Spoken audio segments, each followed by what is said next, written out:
everyone, my name is Betsy Collard. I'm an Emerald Ambassador with Plexus Worldwide, and I have gotten such an amazing response from my last video about the nitty-gritty truth of how I got to Emerald. It took me 3.5 years to get to Emerald, and I feel like that really spoke to a lot of people who feel stuck, who feel like it'll never happen for them. And I've gotten tons of feedback and people wanting to know what exactly did I do to get unstuck and to make that push to Emerald in 7 months. And so I wrote down some things that I feel like really helped me to turn things around.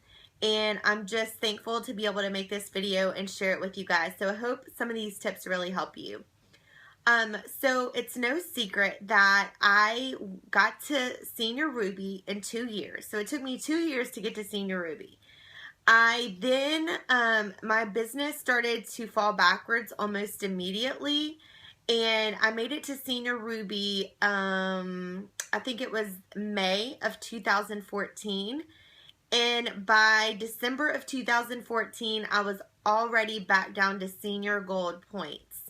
Keep in mind, I had already been working for several years consistently, not really seeing what I wanted to see in my business. So to finally reach Senior Ruby and go all the way back down to Senior Gold was a huge blow to me and could have easily taken me out of the game. And quite honestly, I wondered how I was ever going to recover. So here's what happened. I reached out to a dear friend of mine, Tara Castaneda, who had been through a similar circumstance, and she gave me some really good tips. Some of those that I'm going to share with you guys that have really helped me. Some that I felt inspired by God to do for my business as well. So I was at a breaking point, and I was willing to do whatever it took and give it one last go, one last big push to get to Emerald Ambassador. One thing I want to point out is if you're not truly ready and you're not really ready to make some big changes and to go all in, then these tips will only moderately help you if they help you at all. So you have to be willing to get to the lowest. You have to be willing to, if you're at a very low place and you're feeling stuck, are you truly ready to go all in and be 100% in? That's where I was. I realized that over the past 2.5 years that I was moderately in, thinking that I was 100% in. I really wasn't all in, and I wasn't giving it 100%. So I was desperate. I was willing to do whatever it took. I was willing to work however hard I had to work because my goal was bigger than my excuse. So ask yourself this, are my goals bigger than my excuses? And if the answer is yes, then you are ready to become an Emerald Ambassador or above, or whatever rank you're going for. Maybe you're just stuck at Gold and you want to go to Senior Gold or Ruby. Maybe you're stuck at Ruby and you're ready to hit that Senior Ruby mark. Whatever goal you have, ask yourself the question, am I willing to commit 100% and draw my line in the sand? And I hope you are, and let me just tell you, it is worth it. Whatever sacrifices you have to make is so worth it. So what I did, the first step that I did was I evaluated where I was. I had to, it was painful because like I said, got all the way to Senior Ruby finally, then my business started going backwards and I was just disillusioned almost. And I'm looking down at index cards right now of the points that I made in case you see me looking down. But I had to evaluate where my business truly was. Who on my team was at least 40% interested in working this business? And at the time, that was only a handful, if that. There was only a few. And I had to be okay with that and just really be truthful with myself. Where was I really in this business? So I wrote the names down of people that I thought were at least 40% interested. Keep in mind, last December, I had only recruited 2 people on my team. I was Senior Ruby and had 2 people join my team. That is very upsetting. So when January hit, by the end of December, beginning of January, I had already had an office in my room cleared out. I was ready to rock and roll. So I wrote down the names of the people that were at least 40% interested, and I started contacting them personally by phone and telling them that I was ready to partner with them to do whatever it took to help them to grow their businesses, okay? So that was step one, evaluating where I was, identifying the people on my team, no matter what level, as to if they were 40% interested in working the business. Step two, I started implementing three-way chats like they were going out of style. I don't just mean three-way calls on the phone. I mean three-way chats via messenger or text messaging. So I have to admit to you guys, I had not done a lot of these before. And you may hear my baby in the background crying, so I'm sorry. But I had not done a lot of these before, and he's with the nanny, so don't feel like I'm leaving him. And I feel like implementing these was a huge key, but I literally had to go back and teach myself exactly how to do these. The way I did this was I have the Sarah Robbins book, How to Rock Your Network Marketing Business, and I went back and trained myself on how to do these three-way chats. Listen, sometimes the best training comes by just doing. You may not know exactly how to do it. You may not know all the details, but just doing it and trial and error can teach you better than anyone can. So that's what I did. I got to work. I just started doing it. Literally just started doing it. I had gone to the mastermind event that previous October, and that was an amazing personal growth and development convention to go to. If you have the opportunity, go to that. It was incredible. And I learned from Orrin Woodward, who is an incredible leader in the industry, a term called bird dogging. He said, listen, your people don't need to know all the details when they first join. The biggest thing that they need to learn how to do is become basically a bird dog. And he meant it in the most respectful way possible. But what he means is when a bird dog knows that there is game or whatever the man is hunting around, it'll go and point its tail up to let the hunter know that there's birds around. Well, bird dogs, birds around.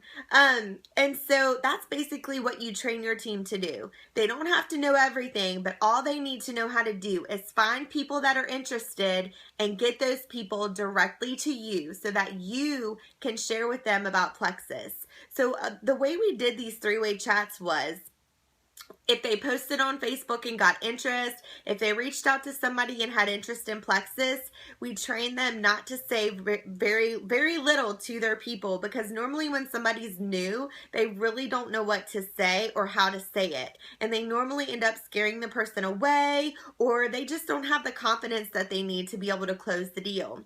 So what we did was we implemented three-way chats from the get-go. We trained brand new people not to talk a whole lot about Plexus, but to put the feelers out there, and when they got some interest, they connected them to myself and to their upline if they weren't my level 1, and I would ask questions and answer questions for them and helped close the deal. Now, what I was trying to do here is create an easy duplicatable system. So I would ask the same questions and answer the same exact way. This helped to train my team on exactly how to do this. Now, of course, my answers would be catered to the different prospects' needs, but all in all, people are normally looking for health and wellness, healthy weight loss, or pain relief. And so I would cater my answer to what they were looking for. And I would do this repetitively over and over until this person got to the rank of a silver ambassador. And then I had them trained enough that they could turn around and do that for their teams. Now, keep in mind, I was rebuilding. So I had to do this with almost everybody on my team that wanted to work the business. I wasn't just doing this with my level 1s. I was doing this with my level 2s, my level 3s, and whoever needed me to help do that. So I was doing a lot of Facebook chats, a lot of three-way chats, and sometimes that would end up, a lot of times that would end up in a three-way call to help them sign up. So that was step 2 is three-way chats, and step 3 was making sure that everybody was trained on three-way chats and how to do the term bird dogging. The fourth thing is that I feel was really beneficial to us was a thing called welcome calls. And I didn't come up with this on my own. I have to say I gleaned this from some of my amazing sideline sisters. So please don't think that I'm, coming up with all these ideas on my own. But three-way welcome calls when somebody signed up. So what that is it's a welcome call between the brand new ambassador, their upline, and the upline's upline. So it's a three-way welcome call, which helps to build that relationship, and it also gives them some really important tips to get started. Now, I started out using somebody else's welcome call, but I actually just formulated my own welcome call. If you would like access to that, then I'd be happy to share with you that. Of course, you can create the points that you feel are most valid for your team and what you want to train them on as well in the very beginning.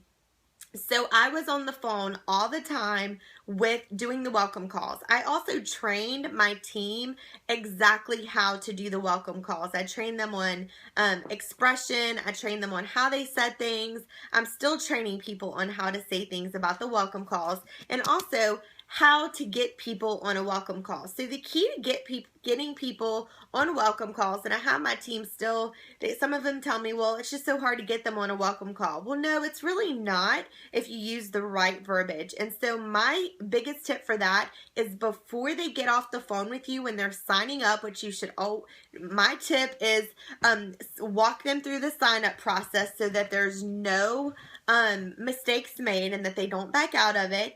And before you get off the call, when you're signing them up, schedule their welcome call within the first 72 hours so that there's no margin for error. And listen, people want to know what they're doing with their products, and if it's just a wholesale buyer that just wants to do products, we start out talking about that. I start out telling my story, and then ask them what their goals are. And then, this is a great way also to flip just a wholesale buyer to an actual active seller. And so this has been an incredible thing for us and has built a great foundation for us and is very duplicatable and so important. If I had to say one mistake, and there's been tons, but if I had to go back and tell you guys a mistake that I feel like caused our team to fall from senior ruby to senior gold, it would be a lack of training. And that was the biggest leak in my pipeline that I had to go back and correct with massive action. And so I'm still working on that. I'm still working on improving training all the time, keeping things simple, keeping things duplicatable. But this has been an incredible way to train people from day one. Number 5, I created an exciting and validating culture on my team. I started becoming the most excited and validating leader that they could have ever wanted. We didn't just celebrate victories, we celebrated action because we started from the ground up. So we were starting from just action. We were starting from just celebrating when people would do three-way calls, three-way chats. And listen, when you do that, you're going to encourage people to action. They're going to see, wow, if I just do this, I'll get celebrated. There's a saying that people will work harder for praises than for raises, and I find that to be a very, very true statement. People truly will work so hard for praises. Not that we're trying to manipulate people and control people, but we want to be people that validate our team and encourage our team because the world does a great enough job beating us up. People normally know what they're doing wrong, but they love to be celebrated for what they're doing right, and it creates such a positive and encouraging atmosphere. So did you know that you're in control of the culture of your team? I found that out very quickly, that as I changed and I got to work and I started changing my attitude and the way that I did things, that my whole team started changing and they started duplicating that to their teams. So you actually do have the power to create that culture and to change that culture on your team. So if you see that there's something lacking on your team, if it's not as positive as you think it should be, if it's not as uplifting and as exciting, you have the power today, right now, to go and change that. Make an honest evaluation of what's not going right and make a decision to change that culture.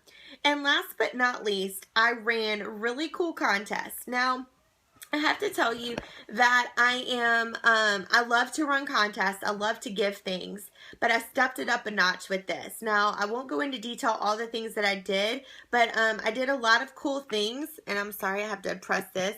I did a lot of cool things that I feel like really helped me to get to Emerald, but I don't think that that was the end all be all. I really think all the tips that I shared with you before was a culmination of the momentum that was gained, and the contest just set it off. I'm not saying that you have to run cool contests to be successful. There's been times that I haven't ran contests recently that I'm trying to not do as many, because people do get very used to that, and they start sometimes they can appreciate it less. But I am saying, you know, do it at your discretion. I stepped it up quite a notch because I was investing, and I love to spoil my team for hard work. All in all, let me just tell you number 7. I don't know if I said number 6 was the last point, but I have 7 points. I have to be honest. It was hard work, prayer, the grace of God, and listen, my affirmations that I'm still working on, I had daily affirmations, I had specific goals that really carried me to the finish line on Emerald. And I'm not through. I'm still working. I'm still Destination Diamond, and I will be this year. I'm saying it on this video right now, and that is an affirmation that I'm telling myself. I'm not bragging. I'm speaking those things into existence. Hard work, specific goals of how to get from point A to point B, and also daily affirmations are so incredibly important. I just have to say that I have an incredible God, and you know, one of my scriptures that I am meditating on right now is this. It's Genesis 11:6. Nothing they have imagined they can do will be impossible for them. So if you believe it and you tell yourself that you can do it over and over and over again every single day,